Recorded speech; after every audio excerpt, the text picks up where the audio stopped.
Bugler Bugler thing. So Tim's really gone for the Irish because it's Bugler in Ireland. So, and I'm actually, for any Irish people here, yeah, I'm not actually Irish. I'm what's known as a plastic paddy amongst the Irish. But anyway, I'll start my talk. Okay, so I am also, as well as being Irish, what I'd call an endurance athlete.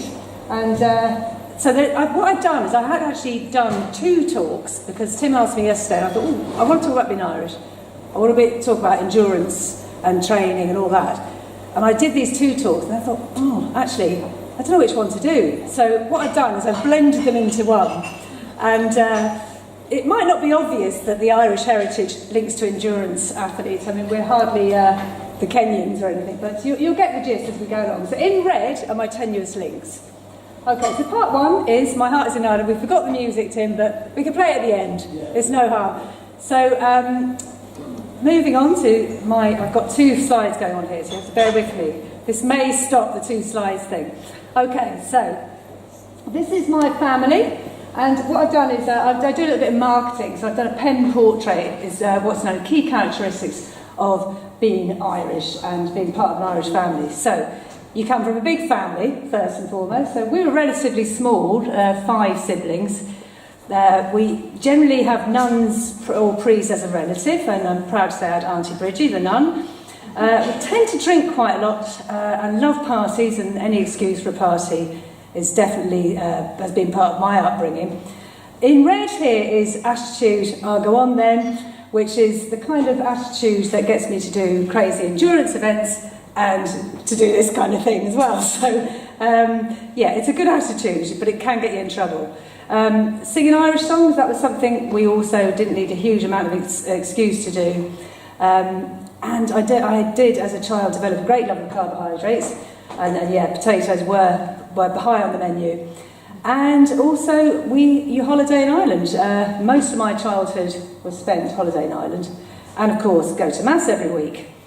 So, as I said, in red are the indicators for the connection to the endurance side of things. So coming from a big family means I'm quite competitive on the race anyway, not so much in life, but generally those 5 there, we've spent most of our childhood racing around after each other. And as I said, I've told you about the Argo on then. My parents both left the west of Ireland in the 50s and left kind of a very different world to what they came to in London. And that kind of cavalier, what the heck attitude, I think, came with them. That kind of nothing ventured, nothing gained, which you certainly need if you're going to take on big endurance challenges or anything that may be a little bit fearful at times. Carbs I've covered, and holidaying in Ireland, well, that's where I got to see all this great countryside and kind of thought I need to get out on that a bit more often. Okay, so moving on to the next one. So I'm going to hopefully get this done in 15 minutes. So the gift of the gab, this is something that a lot of Irish people will be familiar with. In Killarney, you'll kiss the Blarney Stone, and I do remember the abject terror of being shoved down that and told to kiss that, it would do me good. And here I am as a result of that, given the gift of the gab, and being told not to worry. I had a fear of heights, and I still have, but being told, don't worry about that, go on, you'll be fine. And I think that's one of our family catchphrases is, go on, you'll be fine, don't worry about it. So there we are. So that's happened to me, and it certainly has stayed with me.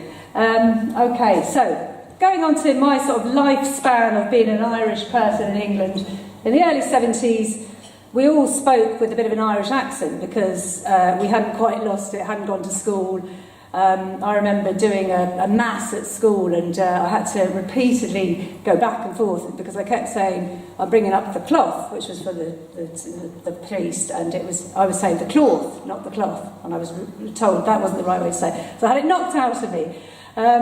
We also called Ireland home. That was something that all Irish kids referred to Ireland as their home. And we loved going home on the boat, but every one of us got sick as we went off on the boat from Holyhead to Dundee. Loved being outside. That was definitely a thing that was part of my upbringing, and playing out. It was always lighter in the west of Ireland till 10 at night, so we'd be out till it got dark. And again, the old carbohydrates come in. There was always, every relative you went to, there'd be a big plate of sandwiches, as they call them, and ham and beef, and maybe a bit of beef for dinner on top of the sandwiches. So there was always plenty of food. So all these things, again, as I said, will connect to being a good endurance athlete, eating, being outside.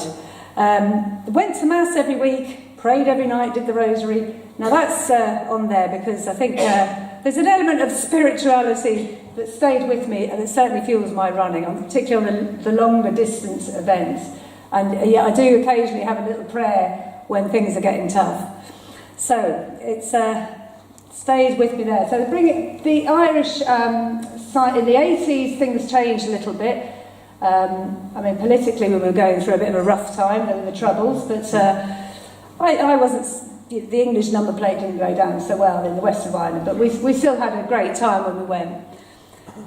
All my friends were Irish. Everyone at school was second generation Irish, so there's my friends, Louisa Hanrahan, Claire Maguire, Tricia Walsh and Claire Coakley, a little gang. And we were naively would, in our English drama plays, do things like reenact the hunger strike.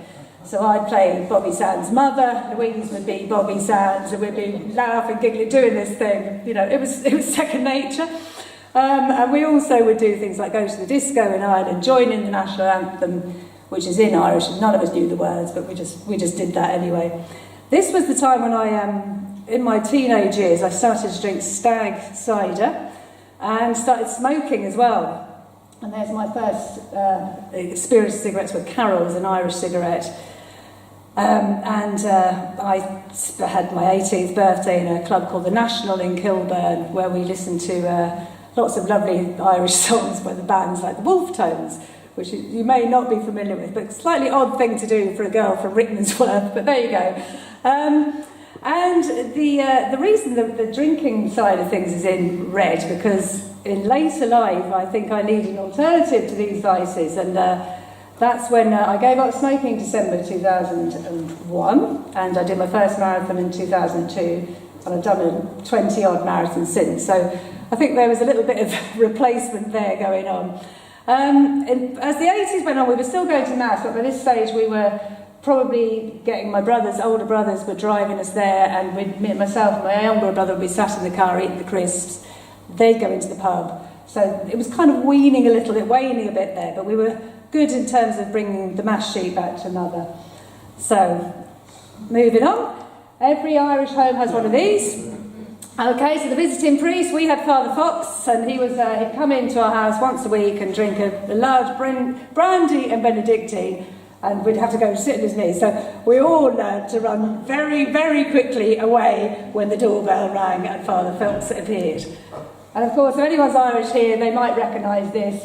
Most Irish homes have one. And this is the thing for me in the running thing. This is my divine inspiration. It's imprinted on my brain, that image, because you only have to go in and look at that, and it makes you think of more than the here and now, shall we say. And then I've mentioned being on a holiday in Ireland in the summer.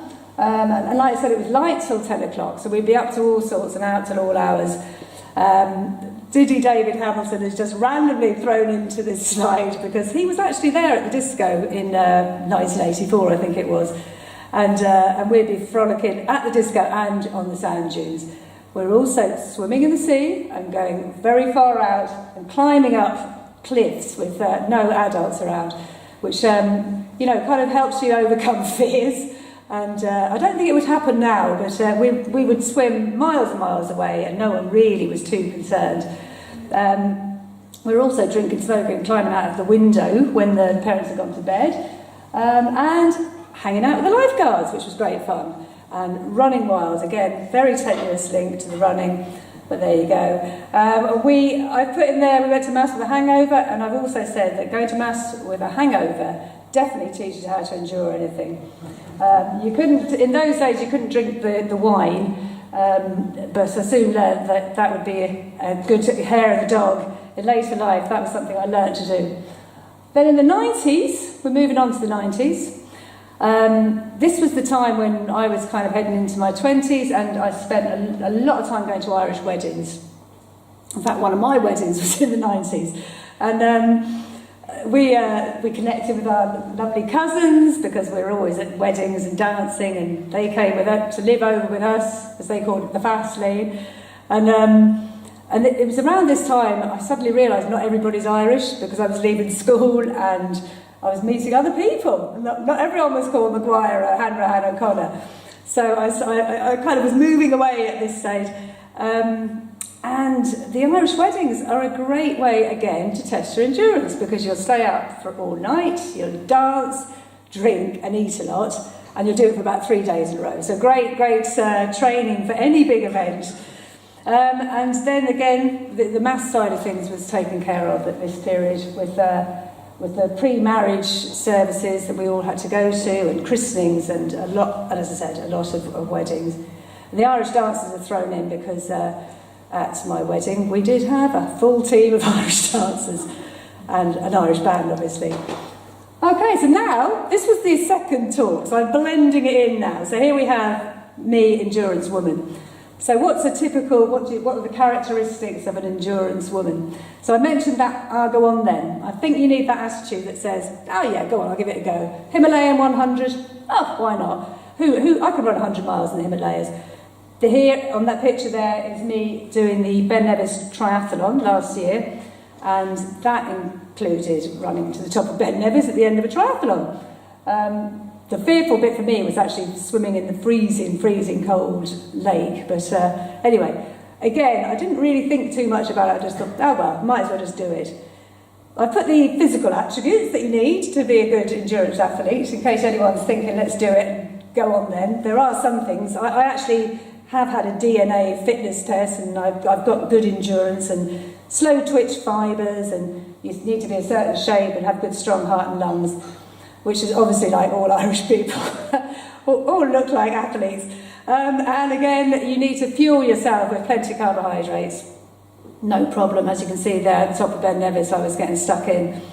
And like being outside and just enjoy the countryside and the long days that I used to experience when I was younger. And as I said, they're coming from the big family. That helps if you want to. Well, I was going to just talk about being competitive, but actually it's kind of, you become part of the big family without sounding too cheesy when you engage in any kind of endurance event and become a runner or a triathlete.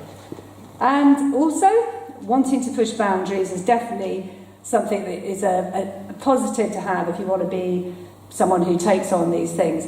So, and I think children of immigrants like to see what's beyond, like their parents did. You know, my mum and dad came from middle of nowhere, you know, and so they wanted to know what was beyond that field and that green place they lived in and that great big family they had around them. And I think it taught all of me and my family to say, oh, let's just see if we can push it a little bit more. You know, knowing that you can arrive somewhere and to start a life is a good thing to have, I think. So as I said, what's it like to run 100 miles in the Himalayas? On the left-hand side there with the girls, that was Endure 24, and you basically keep running for 24 hours. I didn't do it as a solo, some people do. I was part of a team, but we won, hooray! So, you know, it's always, and we all did 40 miles each, so there you go, that's how much I could do. On the stuff I meant, the whole reference to my spiritual, the Catholic, little lady here with me, I'm no longer a practicing Catholic. I've been married twice, and I think they'd probably kick me out. I may have even been excommunicated, but anyway. But I certainly have taken with me that side of things, and I think to be a good endurance athlete, you need to be in touch with that. And I've called it the effortless endurance. You can get into the flow. There's a book called Flow, which was written by a Czech psychologist, and I can't pronounce his name, so I'm not even going to attempt to. So, and he talks about the mental state of operation in which a person performing activities fully immersed in a feeling of energised focus, full involvement and enjoyment in the process of the activity, just like I am now, obviously. And I mean, it's no different to mindfulness or any of those things. Similarly, meditation on the move is another way of phrasing this or framing this. And our friend, a lot of people here have a friend of ours, Julia, who's maybe talking at one of these, who talks a lot about this. Relax action, I call this relax action. It's just letting your mind and body go and be in the step when you're on the move. So, again, that is a seriously tenuous link, but I just wanted to talk a little bit about how I think my parents and the whole Irish family and friends have that kind of approach naturally. They don't really, I think, who knows, it's history behind them, take things in the moment a lot more than people I knew when I was growing up. Around me in England, I think there was more of a mindful gang in Ireland, to be fair. So I think that has come from my family and my upbringing. So, endurance women. This is, again, the first talk. We've come a long way, and I've compared us to the Irish in England. In fact, to a lot of immigrants in England who came over here in the 50s. They've come a long way. And become the pioneers, a lot of the people who came here and set their lives up in the same way that these women runners were. On the left there is Catherine Switzer.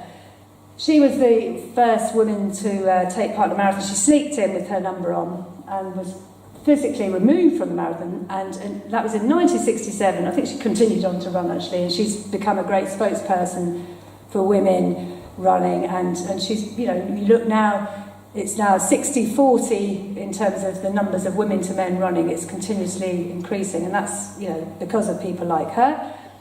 And then next to her is, or underneath her, Jasmine Harris. She smashed the women's record for running the Bob Graham Round, and that's a seriously tough event, 66-mile route, and she did it in 15 hours and 24 minutes, and the goal is to do it in 24 hours. I think she did quite well there. And one of the fastest 5 times ever. So once, the difference between men and women in running is quite small, and getting smaller. And these women are pushing the boundaries. I'm sure they're all probably Irish, but so they're all, obviously of that ilk anyway. And again, like with anything like this, there's no excuse, and age is no excuse. And I put in, obviously, I had to mention the nun. This lovely lady is Sister Madonna Buddha. I'd have to ask her, are you Buddha or Buddha? She was born in 1930s, and she did an Ironman, which is, I should know because I'm going to do one next year, a lot. It's a marathon at the end, 112 miles on the bike and a 3.8k swim. Crazy distance. And as I said, we're Irish, so we like nuns, especially active nuns. Okay, so, and that's it. And that's quite quick, quicker than I thought. So I'm just going to say, I've already said a number of times that this is a combination talk, so say it again. And I'll just go through these little pictures here. I don't know if you can see my dad there on the top left-hand corner. He was, that's what we call that dad relaxing on holiday. He was a bit of a multitasker when it came to, he worked very, very hard. And so he had the suit on when he went horse riding in Killarney. And we just found that recently, and it made us all laugh because it was so dad. He'd be off to the phone box, phoning the office, and he'd kind of take his 5 kids to Ireland but still be flying back and forth to do a bit of work. So he taught me about multitasking and endurance, and as did my mum, who managed the 5 of us. And there is myself and Kira, my daughter, and I hope my legacy with her is not being pushy mum, but just showing her the joy of running and being out there and having fun. And then on the bottom one there is the day my dad, unfortunately, he died in January, but I'm proud to say that we gave him the best send-off ever, and in true Irish style, we sang and we danced. And that's me and my cousin Eamon, who always get up and do a dance. We're not very good, but we managed to get up.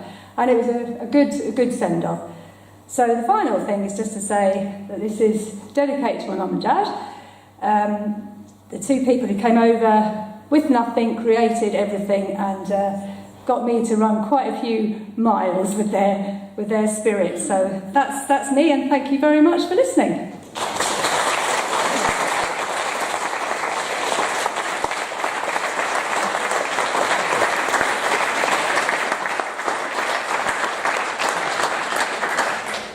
Thank you so much, Phil. That was brilliant. I love that. I've been to Ireland a few times on holiday, but I love the country, fantastic people. But I'm sure people have also got some Irish ancestry in the room somewhere. I know there'll be some hidden Irish people. So anybody got any questions for Fiona about the Irish connection or yes?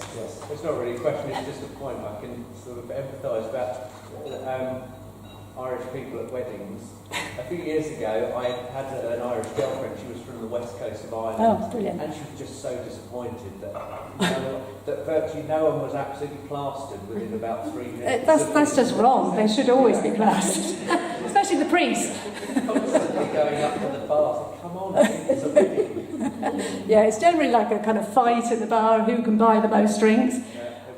We had an Irish wedding in Lithuania, which was a classic because it's about 10p for a round. You can imagine the mayhem, but it was very funny, and Lithuanians were great as well, so they know how to have fun. Well, there is the famous Irish crack, isn't there? That's Yeah. what you do, is it? Yeah, I mean, a lot of... I read something in the Irish Post today that said the Irish in England, just after I'd done this actually, and said, you know you're a second-generation Irish if you say crack, grand, and things like that. But yeah, people do say you're having the crack, which is C-R-A-I-C.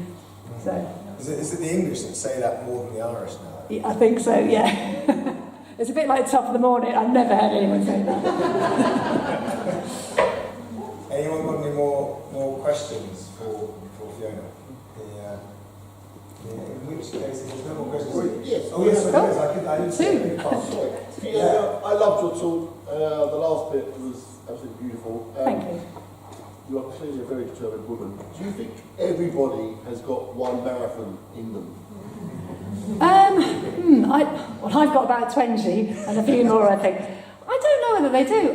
It's certainly something I think everybody could. Whether they should or it will do anything for them, I don't know. There might be, everybody has something big in them, I think.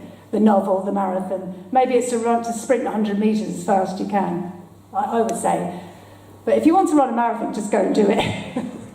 Have you done one, Tim? Have you run a marathon? I have, yeah. Have you? I've done one. And well, in the room, I know that Dane, you've just done a marathon to start. Was that Last year, Was that last year? Well done. Which I don't know if everyone knows, but that's is it 6 marathons? Yeah, 6.5. Just to add the little one at the end. Are you Irish? Well, You drink like one. Drinks like one, yeah. That helps.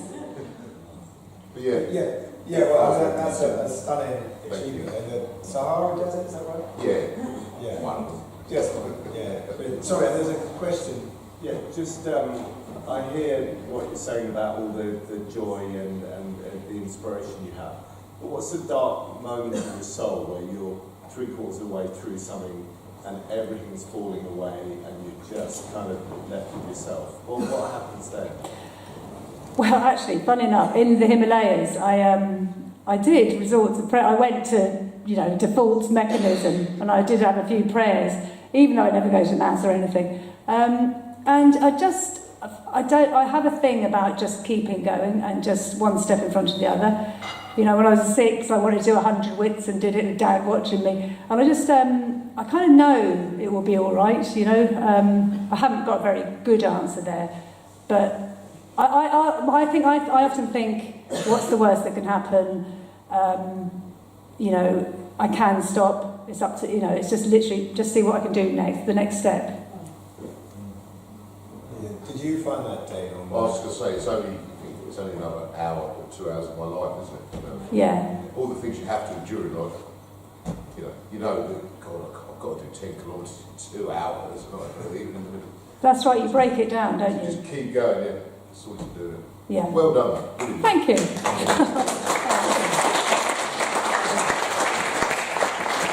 If anybody wants a little splash, it's from Lewis.